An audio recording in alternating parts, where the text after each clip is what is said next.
February 2022, Russia launched a full-scale invasion into Ukraine. For so many of us, our lives changed drastically overnight. We had plans that were cancelled, hopes for the future, dreams that were dashed. Sometimes we wake up and we have forgotten. Every day we are reminded.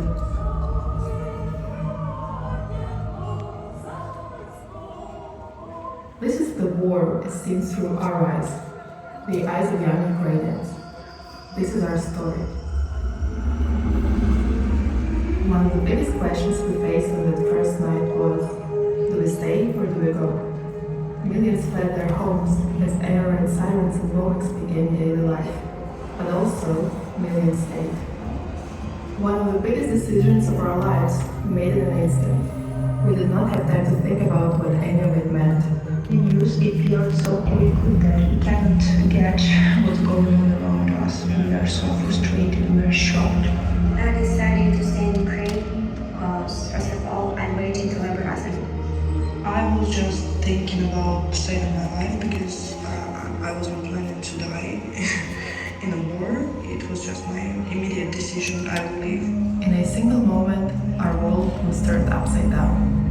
Things would never be the same. I woke up from my mom's call. She said the war had started.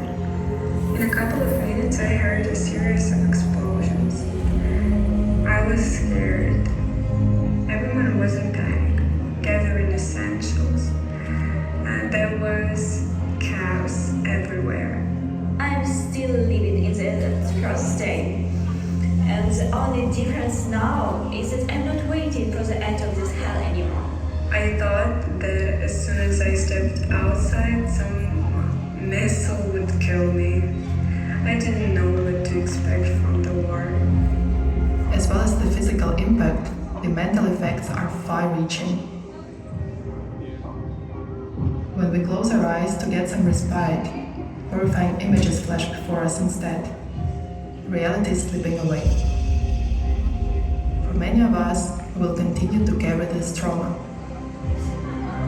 The constant violence and destruction have left me feeling lost and unsure of who I am. I started having panic attacks, and you don't even know if you could trust any stranger that you could possibly see walking down the street. During some of those moments, I feel like I was actually ready to die, like I kind of made my peace with it. How can you be happy about anything when every day loved one from your family dies or loses their home?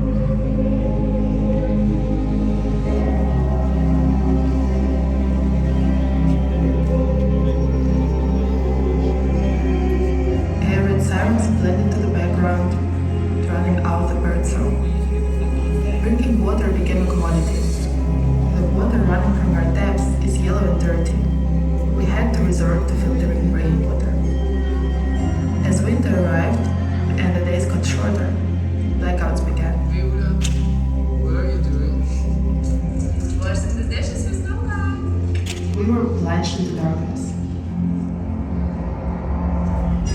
I'm still afraid of the sirens, I'm afraid hearing the bombing, I'm afraid hearing the noise from the rockets. I remember there were many accidents, cars, a lot of military equipment on the roads, explosions. I hide in the bomb shelter only when there is massive attack and strong explosions near me.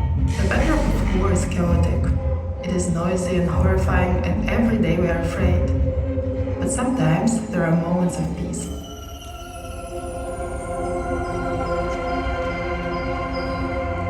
New routines form, and suddenly the chaos becomes order.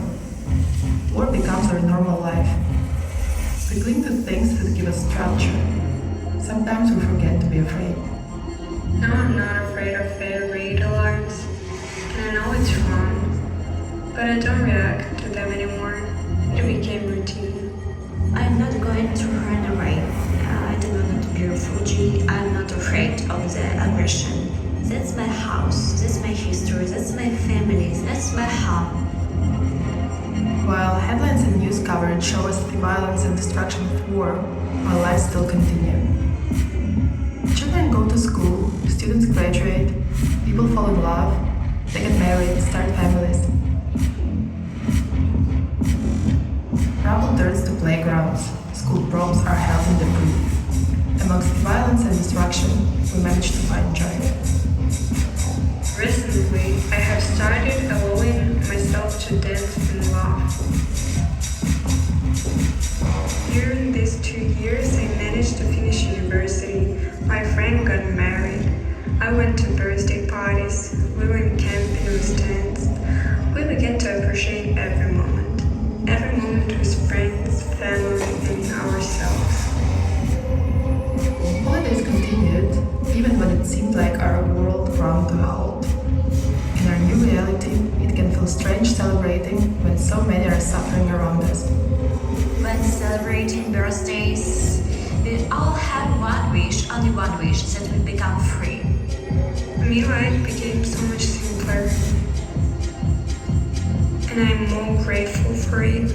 I appreciate every moment, because in my situation, any moment could be the last. This is our story. These are the voices of young Ukrainians. This is the war seen through our eyes. This is our life.